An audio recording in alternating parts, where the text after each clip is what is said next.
Hey, welcome once again to the Craft Brew crew. Brad here, and glad to be along with you as I am always. Thank you so much for continuing to view our Craft Brew crew reviews. And I've got one for you here that you may have heard of before. This is from Schlafly in St. Louis, Missouri. It is their standard pale ale, and I got to tell you, I'd never had it before, but I'm thinking I'm kind of digging this one, and I'll tell you why as I drink it.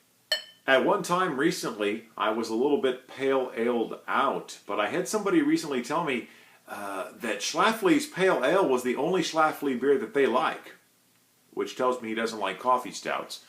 Which reminds me of something else, by the way. I recently said that you can't find Schlafly's coffee stout at all in Kansas City. That's not true. I did find it here recently at Red X, so go there and get it if you want to. It's probably going to be at other area stores soon as well. But anyway, Schlafly's Pale Ale for me. Let's take a test here.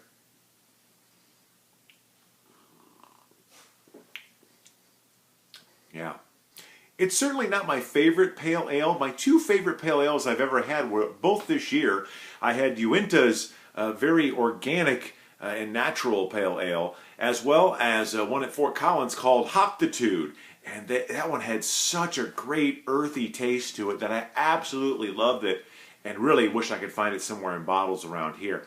Schlafly's Pale Ale is not as earthy tasting as that beer, but it's got a little bit on the early end with the aroma and the early taste. You can kind of taste a little bit of earthiness to it. Although it's not a natural beer, it's still got a little bit there.